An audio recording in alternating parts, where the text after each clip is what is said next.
Allora, Eccoci Mario qua. Sesti, appena reduce dalla presentazione al Trino Film Festival di Altri Padri, fuori concorso, è il suo primo film di finzione, lungometraggio di finzione, e allora la domanda è: cos'è che di questa storia l'ha convinta al punto tale da dire ok, facciamo un film di finzione? In effetti c'erano diversi ragioni di appeal.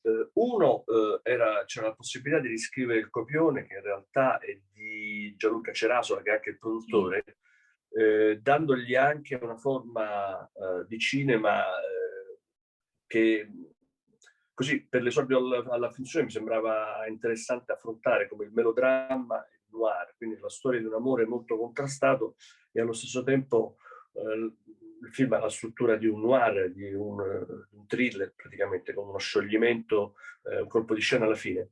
E dall'altra c'era in realtà il fatto che si tratta di un tema cioè, molto controverso, voglio dire, in una società in cui le donne sono spesso oggetto di comportamenti censurabili, detestabili, violenti, c'è solo un momento in cui eh, nel caso delle separazioni, hanno il potere necessario, eh, usando all'estremo questo potere, di rendere molto difficile la vita di coloro che si stanno separando. Io credo che il cinema debba mettersi, come in generale tutte le attività che fanno a capo alla creatività e all'intelletto, in una situazione non comoda. Ecco, mi piaceva l'idea di analizzare questo aspetto molto particolare in cui è possibile raccontare una donna tra virgolette cattiva e capire cosa c'è in realtà dietro questa apparenza di cattiveria che mette a disagio tutti. Anche a me metteva a disagio l'idea di raccontare una donna del genere, no? E perché invece le donne non possono essere cattive come gli uomini, visto che sono uguali agli uomini, no? E quindi c'era questa situazione di, come mi ha detto un mio amico intellettuale, di imprudenza in questa storia, insieme alla possibilità di riuscire a capire se dopo aver visto tanti film che amo, di riuscire a riprodurre qualcosa che amo, anche io come regista, che mi hanno spinto a fare un film del genere. Tra l'altro, appunto, il personaggio di Annalisa, che è interpretato da Chiara Francini, guardando il film mi ha fatto pensare che fosse una sorta sia di vittima che di carnefice, perché lei cerca di essere ascoltata, no? Da questo marito al quale dice che ha delle aspirazioni artistiche, ma non viene ascoltata perché poi il marito è un uomo fondamentalmente per bene, ma ha delle aspirazioni invece molto concrete, è un capo di un supermercato, quindi non ha quella vena artistica, non la riesce a capire la figlia. E lo stesso il padre, nonostante il marito spieghi che la figlia ha dei problemi, non vuole ascoltare. Tutti quanti gli uomini della sua vita girano la testa dall'altra parte rispetto a sia un problema che un'aspirazione. Forse è questo suo bisogno anche di staccarsi, no? Da quest'ombra che poi la porta a fare quello che fa. Guardi, quello che le ha detto è così preciso che vorrei registrarlo, è esattamente quello che il mio film voleva dire, nel senso che lei ritiene di avere un talento e ritiene anche di avere la necessità di scoprire se è in grado di trovare, grazie a questo talento, un suo posto nel mondo. Io credo che oggi il problema delle donne sia, al netto del fatto naturalmente che esiste un tasso di violenza micidiale che fa sì che molti di loro siano oggetto di violenza addirittura fino alla morte. Però io credo anche che oggi tutto questo appaia molto più vivido proprio perché finalmente si ha il coraggio di gettare luce su questa cosa. Non credo che oggi le donne vengano uccise oppure maltrattate, eccetera, più di quanto accadesse allora. Adesso finalmente c'è una coscienza in grado di indignarsi di tutto questo, però al netto di tutto questo, il vero problema, come dice Chiara in nel dialogo al ristorante, cioè l'amore non basta. Il mondo ha costruito, la società ha costruito per le donne questa specie di monopolio degli affetti, che è in realtà una strategia molto efficace attraverso la quale la società degli uomini ha praticamente neutralizzato le ambizioni di altro tipo che giustamente le donne possono e probabilmente devono anche avere. Quindi quello che lei ha detto è esattamente preciso. Lei, il film Altri Padri identifica anche questa doppia, diciamo così, questi due coni di paternalismo attraverso i quali lei è condizionata nella propria vita e dei quali decide di liberarsi con una determinazione che per l'appunto è tipica di alcune figure che nel cinema abbiamo amato, come la Dark Lady, che è il modo in cui il cinema classico degli anni 40, il cinema americano soprattutto, ha raccontato con quale determinazione, con quale energia, con quale intelligenza anche le donne devono lavorare per ottenere qualcosa che in realtà gli spetterebbe esattamente come l'uomo. Tra l'altro in questo film, l'abbiamo detto, lei racconta qualcosa di estremamente attuale, il dramma che vivono degli uomini separati che si ritrovano senza nulla dopo appunto una separazione. E quella di Paolo mi sembra una sorta di via crucis in questo film, perché gli succede veramente di tutto, si ritrova con un pugno di mosche in mano senza riuscire neanche ad avere gli strumenti per potersi difendere da delle accuse veramente terribili. Volevo sapere se nella fase di scrittura lei e Gianluca avevate avuto modo di confrontarvi con dei padri che hanno vissuto delle esperienze simili per poter poi dare al film ancora di più una parvenza di realtà. Beh, soprattutto Gianluca all'inizio ha molto, diciamo così, si è molto documentato, sia attraverso delle associazioni, per esempio la Caritas. I rifugi della Caritas sono spesso in larga parte, diciamo, occupati da persone che sono in quelle situazioni. E poi soprattutto le procure, i magistrati, insomma, queste sono storie molto più comuni di quanto uno possa sospettare da questo punto di vista. Questa cosa qui che lei dice è anche l'altra parte che a me interessava molto in questa storia, cioè c'è una parte in prigione. Io ho lottato molto insieme al produttore perché la parte della prigione venisse fatta in una prigione vera a Re Bibbia, che è una prigione peraltro molto particolare, che io conosco abbastanza bene per il fatto di aver fatto diversi incontri con la scuola lì appunto dei detenuti. C'è un intellettuale molto importante che un intellettuale scrittore, che è Edoardo Abbinati, che insegna lì, e quindi è un ambiente che conosco bene. È la situazione in cui si ritrova il mio personaggio, interpretato da Paolo Briguglio, per cui a un certo punto, paradossalmente, la prigione diventa un posto in cui uno si può riparare dalla vita. Ecco, mi piaceva anche l'idea di raccontare la prigione in una maniera diversa da come in genere viene fatto, no? Ho anche cercato di costruire questo spazio come se fosse uno spazio quasi claustrale, quasi un convento, tant'è vero adottato delle musiche, dei cori, ecco, che in qualche maniera richiamano quel tipo di atmosfere, no? C'è un momento in cui a un certo punto la prigione può essere il posto in cui prendersi un pit stop veramente della propria vita e rifare, diciamo così, rifare i conti con tutto ciò che uno ha dovuto affrontare. E in questo caso poi il mio personaggio addirittura rinasce, nel senso che lui è fondamentalmente, anche lui ha un talento, anche lui ha un talento come lei, è il talento del venditore, la capacità di persuadere gli altri, di risvegliare il loro desiderio, come racconta in una scena in cui fa l'istruttore di vendita, no? E proprio questo gli consente paradossalmente di trovare un equilibrio che fuori aveva completamente perso e l'aveva reso completamente fragile e vulnerabile. Quindi è vero appunto che le due, il film cerca, se ne è capace, di seguire queste due storie che hanno due personaggi che io trovavo molto interessanti per le ragioni che ho detto finora, ma che hanno per l'appunto destini completamente diversi. È chiaro che il film a un certo punto palpita per lui, proprio perché, come succede nei melodrammi, il destino si accanisce inesorabilmente su di lui, ed è chiaro che il film è costruito perché il pubblico a un certo punto entri in ansia, o comunque entri in empatia, entri in una sorta di frequenza emotiva in sintonia con lui.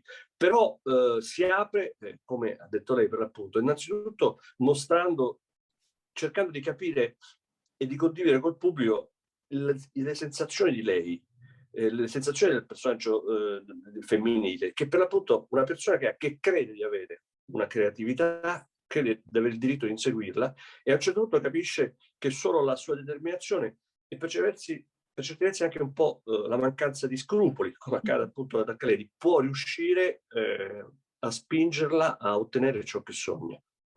Il film è diviso in diversi piani temporali. Al montaggio è stato difficile riuscire a trovare un equilibrio? No, in realtà quello che lei ha visto era quasi tutto in scrittura. Poi al montaggio fisiologicamente, perché come dicevano i teorici francesi, un film si gira contro la sceneggiatura e si monta contro la scrittura, poi si riscrive un po', alcuni passaggi sono stati spostati, però anche qui la domanda che lei mi fa mi consente di chiarire un aspetto che per me era importante, anche come critico, anche come conoscitore, come frequentatore del cinema in maniera professionale da più di 40 anni. Io credo che uno dei limiti del cinema italiano attuale sia, da un punto di vista proprio narrativo, la piattezza, la linearità. Noi siamo il paese di Fellini, di Pietrangeli, di Germi, erano tutti grandissimi narratori che avevano al proprio arco tutte le frecce dei più grandi romanzieri, quindi la capacità anche di costruire delle timeline articolate, con una capacità anche liquida di andare all'interno dello spazio e del tempo del racconto, che è la caratteristica poi soprattutto della letteratura moderna, contemporanea. Quindi, come accade nei noir, per l'appunto, dove c'è una concezione del tempo quasi allucinatoria, spesso i protagonisti del noir sono delle persone che sono al capolinea della propria esistenza, sono in una situazione di ansia, di paradosso, di scarsezza di lucidità, proprio perché sono a confronto con situazioni esistenziali, spesso anche di pericolo fisico, perché sono in contesti criminali, che tendono a suggerire al protagonista una concezione, diciamo, irreale del tempo, no? E quando noi siamo in situazioni, diciamo, di grande tensione, il tempo o si dilata o si concentra, oppure tendiamo naturalmente a fantasticare, a riandare ossessivamente indietro nel tempo in alcuni nodi cruciali. E quindi questo è un aspetto che anche dal punto di vista stilistico mi interessava molto. Credo che questo faccia parte anche dello spessore, della bellezza, anche della sensualità, ecco, del cinema. Se c'è una cosa che ho cercato anche è un po' di sensualità del cinema. Il noir è una forma molto sensuale, nel senso che attiva molto i nostri sensi con dei contrasti di luce molto ricercati, con delle angolazioni particolarmente, diciamo, che impongono alle nostre percezioni una prospettiva a volte irrealistica. E anche il melodramma naturalmente ha una sua sensualità, perché parla fondamentalmente di sentimenti inappagati, di una incapacità di soddisfare la nostra tendenza ad avere dei sentimenti pieni, risolti, felici, sereni. E invece il melodramma parla esattamente del contrario. Quindi questa idea del tempo, che potesse essere un tempo scosso così da un andirivieni irreale, che è tipico della narrazione, è una cosa che ho ricercato già in scrittura fondamentalmente. E il film, abbiamo parlato fino adesso di thriller, di dark lady, di noir. Quali sono state visivamente o anche semplicemente le influenze cinematografiche che lei ha avuto? Perché questo film ovviamente poi si inserisce in una lunga lista di film che hanno raccontato la fine di amori in modo tragico, da Kramer contro Kramer fino al più recente Storia di un matrimonio, o anche semplicemente penso al remake di Scene da un matrimonio bellissimo di Aga Levi che abbiamo visto a Venezia. Quali erano le influenze, che magari non semplicemente visivamente, ma che l'hanno accompagnata in questo viaggio? Beh, lei mi sta parlando di film bellissimi, quindi sarebbe presuntuoso che io naturalmente citassi. I film che lei ha detto erano molto presenti, naturalmente. Per certi versi forse il più originario di tutti, quelli in cui forse per la prima volta il cinema ha preso in considerazione l'idea che una donna potesse fare un gesto di libertà estrema, cioè Kramer contro Kramer, dove c'è addirittura una donna che abbandona la propria famiglia, no? Quindi sicuramente. Poi nel film ci sono alcuni piccoli gesti di civetteria cinefila che mi sono consentito, però con l'idea anche di un po', come dire, sdrammatizzare. Viene citato Ozu, che è uno dei miei registi preferiti e che è uno dei forse più grandi regista della famiglia. Viene citato un film che amo tantissimo, che è La conversazione di Francis Coppola, però sono tutte e due citazioni che avvengono in un contesto in cui la gente non sa di cosa si sta parlando, no? Quando io sono diventato appassionato di cinema, la cinefilia era un qualcosa che era un trend, era un modo anche per manifestare la propria libertà, la propria ambizione culturale, le proprie passioni, perché caratterizzava tutte le giovani generazioni, no? Oggi invece la cinefilia sembra come, non so, dire qualcosa, un proverbio in latino o in una greca, diciamo, una lingua autorevole ma scomparsa. Ecco, mi piaceva citare, diciamo, delle cose che amo. Ci sono anche visto che me lo chiede, nel film ci sono 2 inquadrature di oggetti fissi, che è una cosa che amo tantissimo nel cinema di Ozu. Il cinema di Ozu è un cinema in cui spesso ci sono dei piani fissi di oggetti, addirittura a volte ci sono dei campi e controcampi di oggetti, perché dai film di Ozu si esce con l'impressione, come ha detto un critico inglese, che gli oggetti domestici la sappiano lunga su di noi, diciamo, no? Ecco, perché assistono costantemente a tutto quello che facciamo. Ora, così, ma appunto, così, perché me lo chiede, perché non credo che sia giusto neanche che io nomini il nome di Ozu, che è uno dei più grandi registi della storia del cinema, però tra l'altro sono inquadrature che mi servono di raccordo, e anche lì l'inquadratura di raccordo, che era uno strumento tipico della grammatica tradizionale, perché il mio film, per certi versi, è un film anche che in qualche maniera, se ne è capace, punta a una certa classicità del cinema, appunto, no? I flashback, il noir, la fotografia contrastata, eccetera. E per l'appunto ci sono, quindi diciamo, la mia passione per il cinema, che è la mia vita, visto che faccio il critico da quando avevo 19 anni, esce fuori in questo modo, in un modo che è molto personale e che è fatto probabilmente solo per parlare a me che l'ho fatto, quindi non ho alcuna ambizione che qualcuno debba necessariamente riconoscerlo. Però ci sono appunto questi 2 riferimenti che le ho detto e che però nel contesto del film sono anche oggetto in qualche maniera di ironia, no? A un certo punto il magistrato cita Harry Cole, che è il protagonista della conversazione, e uno dei poliziotti dice: ma chi è? Dice: non ti preoccupare, lui ogni tanto dice le cose ma nessuno sa di cosa si parla. Ecco, quindi è come se questo tipo di cinefilia appartenesse ormai a una generazione, a una cultura, a un mondo scomparso, ma che in qualche modo è come se appunto come se un senatore continuasse a parlare il latino, ma intorno le lingue romanze hanno completamente preso il posto della comunicazione ufficiale. Le faccio un'ultima domanda, senza fare nessun tipo di spoiler. La scena finale l'ha inserita per fare in modo che fosse un augurio per il futuro? Dunque, la scena finale di cosa parla? Quella La dei titoli? sala? Sì. Ah, la sala? Beh, sì, ecco sì, quello sì, è vero. Insomma, appunto, ecco, questa domanda si ricollega a quelle cose che lei mi ha chiesto prima. Insomma, ho passato un sacco di tempo nelle sale cinematografiche, come diceva Morando Morandini, un grandissimo critico cinematografico del dopoguerra, dice: mio padre mi chiedeva ma come hai fatto a passare tutta la vita di fronte a un muro? Ecco, diciamo, quello è un posto che per me invece è un posto veramente la comfort zone, no?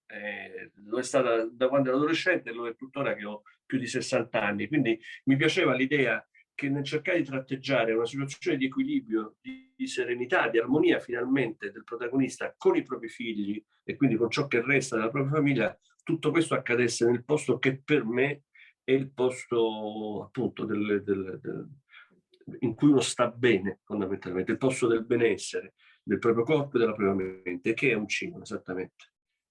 Grazie mille per il suo tempo. Grazie. Grazie a lei, grazie delle domande molto intelligenti, grazie. Grazie, grazie Arrivederci. mille.